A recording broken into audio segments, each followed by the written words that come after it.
রাসূলের প্রিয় সাহাবীকে কেন মৃত্যুদণ্ড দিয়েছিলেন হযরত ওমর রাদিয়াল্লাহু তাআলা আনহু? পিতাকে হত্যার অপরাধে তার দুই পুত্র এক যুবককে টেনে হিঁচড়ে খলিফা ওমর রাদিয়াল্লাহু তাআলা আনহুর দরবারে এসে হাজির হল।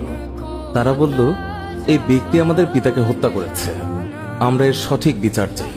খলিফা ওমর রাদিয়াল্লাহু তাআলা আনহু ওই যুবকের কাছে তার বিরুদ্ধে আনা হত্যার অভিযোগের ব্যাপারে জানতে চাইলে যুবক বলল, অতি ক্লান্তি অনুভব করার কারণে আমি একটু খেজুর গাছের নিচে বসে বিশ্রাম করতে গিয়ে ঘুমিয়ে পড়ি। উঠে দেখি আমার উট আমার পাশে নেই। খুঁজতে গিয়ে যখন সামনের দিকে এগিয়ে যাই তখন তার মৃতদেহ পাই, যাকে ওনাদের বাবা বাগানে প্রবেশের জন্য পাথরে আঘাত করে মেরে ফেলেছে। এই বিষয়ে যখন আমি তার সাথে কথা বলতে যাই তখন অনেক কথা কাটাকাটি হয়েছিল এবং বাকবিতণ্ডার এক পর্যায়ে আমি তাকে পাথর দিয়ে আঘাত করে ফেলি, যার ফলে তিনি মারা যান, যা ছিল সম্পূর্ণ অনাকাঙ্ক্ষিত একটি ঘটনা। এর জন্য আমি ক্ষমা চাইছি। বাদীরা বলল, আমরা মৃত্যুদণ্ড চাই।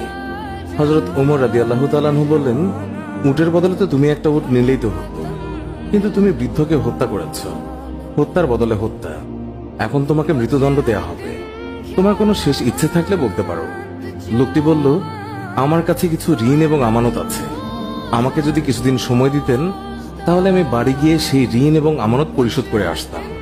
খলিফা ওমর রাদিয়াল্লাহু তাআলা আনহু বললেন, তোমাকে তো একা ছাড়তে পারি না, তুমি যদি তোমার তরফ থেকে কোনো জিম্মাদার রেখে যাও তবে কিছু সময়ের জন্য তোমাকে মুক্তি দিতে পারি।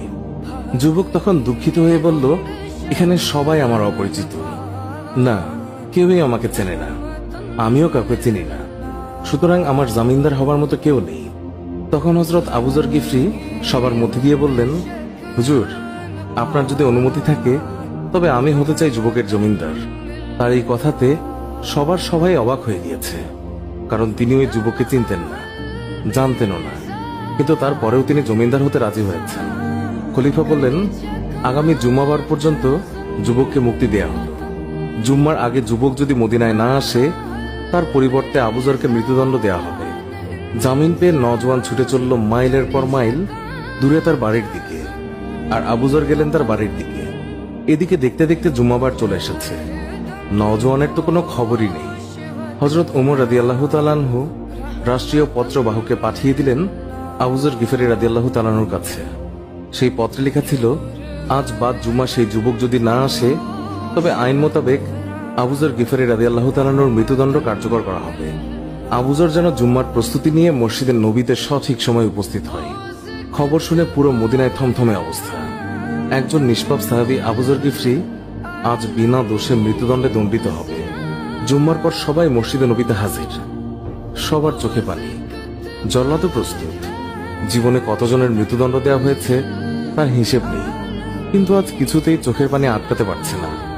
আবু যরের মতো একজন ভালো সাহাবী আজ কিনা বিনা দোষে মৃত্যুদণ্ডে দণ্ডিত হচ্ছে, এটা কেউই মেনে নিতে পারছে না।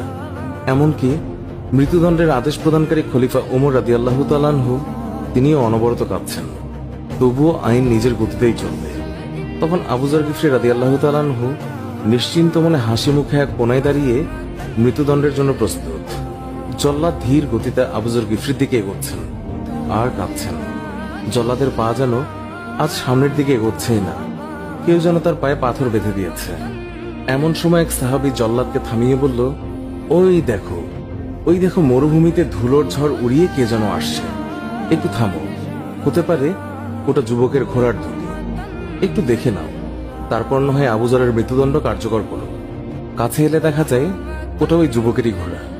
যুবক বলল, হুজুর, বেয়াদবি মাফ করবেন, পথে যদি ঘোড়া পায়ে ব্যথা না পেত তাহলে সঠিক সময়ে এসে পৌঁছাতাম।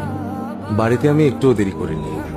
গচ্ছিত আমানত এবং ঋণ পরিশোধ করে বাবা মা এবং নববধূর কাছে সব খুলে বলে মৃত্যুর প্রস্তুতি নিয়ে তাদের কাছ থেকে চির বিদায় জানিয়ে মদিনার উদ্দেশ্যে রওনা হই। এখন আবু যর ভাইকে মুক্ত করে দিন আর আমাকে মৃত্যুদণ্ড দিয়ে পাপ মুক্ত করুন। রোজ হাসরের ময়দানে নিজেকে খুনি হিসাবে আল্লাহর সামনে পেশ করতে চাই না। চারিদিকে থমথমে অবস্থা, কি হতে চলেছে? যুবকের ফিরে আসাটা যেন হতবাক করে দিয়েছে সবাইকে। খলিফা ওমর রাদিয়াল্লাহু তাআলা আনহু যুবককে বললেন, তুমি জানো তোমাকে মৃত্যুদণ্ড দেয়া হবে, তারপরেও কেন ফিরে এলে? উত্তরে সেই যুবক বলল, আমি ফিরে এসেছি যাতে কেউই বলতে না পারে যে এক মুসলিম আরেক মুসলিমকে সাহায্য করতে এসে নিজেই বিপদে পড়েছে। এবার হযরত ওমর রাদিয়াল্লাহু তাআলা আনহু হযরত আবু যরকে জিজ্ঞাসা করলেন, আপনি কেন না চেনা সত্ত্বেও এমন একজনের জামিনদার হলেন? উত্তরে আবু যর গিফরি বললেন, পরবর্তীতে কেউ যেন বলতে না পারে এক মুসলমান বিপদে পড়েছিল, কিন্তু অন্য মুসলমান তাকে সাহায্য করতে আসেনি। এমন কথা শুনে বৃদ্ধের সন্তানদের মধ্যে একজন হঠাৎ করেই বলে উঠল, হে খলিফা, আপনি ওনাকে মুক্ত করে দিন, আমরা তার উপর করা দাবি তুলে নিলাম। হযরত ওমর বললেন, কেন? উত্তরে সে বলল, কেউ যেন বলতে না পারে এক মুসলমান অনাকাঙ্ক্ষিতভাবে ভুল করে তা স্বীকার করার পরেও অন্য মুসলমান তাকে ক্ষমা করেনি।